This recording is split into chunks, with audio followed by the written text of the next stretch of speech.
Pada zaman dahulu kala, di suatu desa terpencil di Jawa Tengah, ada seorang janda miskin. Ia mempunyai seorang anak laki-laki yang bentuknya menyerupai periuk untuk menanak nasi. Di Jawa Tengah, periuk untuk menanak nasi itu disebut kendil. Karena anak laki-laki itu menyerupai kendil, maka ia dikenal dengan nama Joko Kendil. Meskipun anaknya seperti kendil, namun sang ibu tidak merasa malu maupun menyesali. Bahkan sebaliknya, ia sangat menyayangi anaknya dengan tulus. Tahun demi tahun, Joko Kendil bertambah umur dan semakin dewasa. Namun tubuhnya tidak berubah, tetap seperti kendil. Pada suatu hari, Joko Kendil menyampaikan keinginannya untuk segera menikah. Tentu saja ibunya bingung siapa yang mau menikah dengan anaknya yang berbentuk kendil.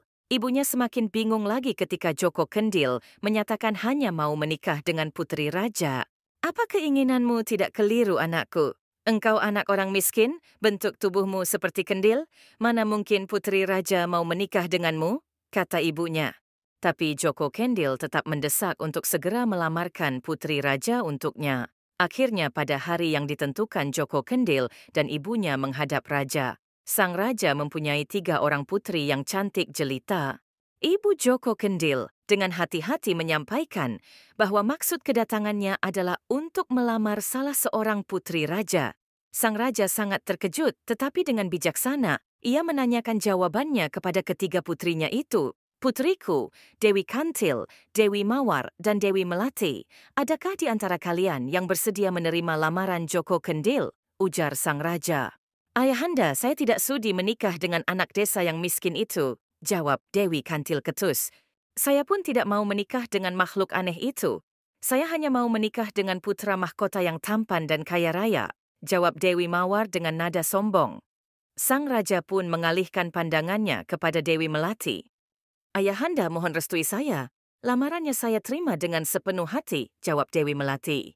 Mendengar jawaban Dewi Melati yang mengagetkan itu, sang raja pun tertegun sejenak. Ia tidak mengerti apa yang mendorong Dewi Melati bersedia menjadi istri Joko Kendil. Namun sebagai raja yang bijaksana, ia harus menepati janjinya. Aku merestuimu, anakku, kata raja. Keputusan Dewi Melati ini langsung disampaikan kepada ibu Joko Kendil.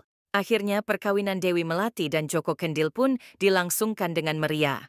Joko Kendil pun resmi menjadi suami Dewi Melati dan mereka hidup berbahagia. Namun kebahagiaannya selalu terganggu dengan ejekan dan cemoohan kedua kakaknya.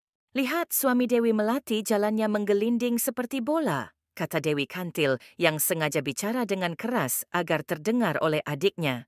Wajahnya jelek, tubuhnya aneh, lebih tepat untuk tempat buang sampah saja, sambung Dewi Mawar. Semua ejekan itu diterima dengan tabah dan penuh kesabaran oleh Dewi Melati.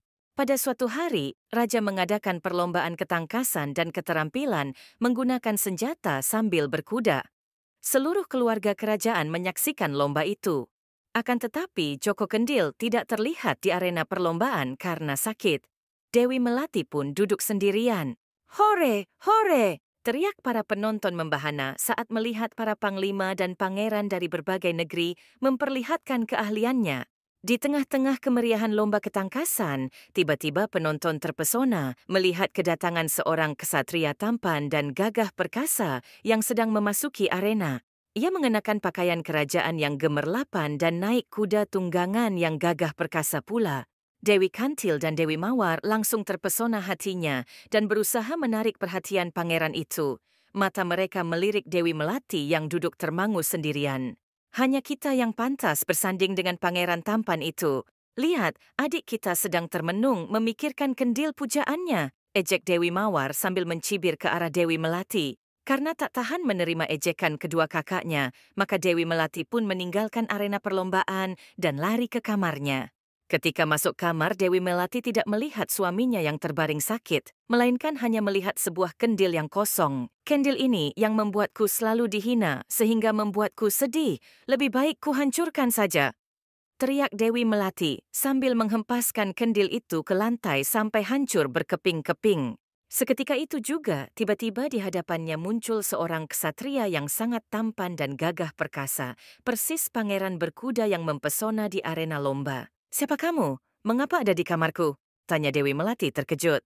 Akulah Joko Kendil suamimu, ucap sang pangeran. Sang pangeran pun menceritakan bahwa tubuhnya yang berbentuk kendil itu adalah kehendak dewata. Tubuhnya akan kembali seperti semula apabila ada seorang putri raja yang tulus bersedia menikah dengannya. Dewi Melati begitu takjub mendengar cerita itu dan Iangsung memeluk suaminya dengan bahagia. Kejadian itu membuat Dewi Kantil dan Dewi Mawar malu sekaligus iri atas keberuntungan adiknya. Jangan lewatkan momen seru. Pastikan untuk memberikan like dan subscribe untuk mendapatkan konten terbaru dari kami. Jadilah bagian dari perjalanan kami. Berlangganan dan dukung channel kami dengan menyukai dan berbagi video-video menarik kami. Mari kita menjelajahi dunia bersama dan menemukan keindahan dalam setiap cerita yang kami bagikan. Terima kasih atas dukungan dan partisipasimu.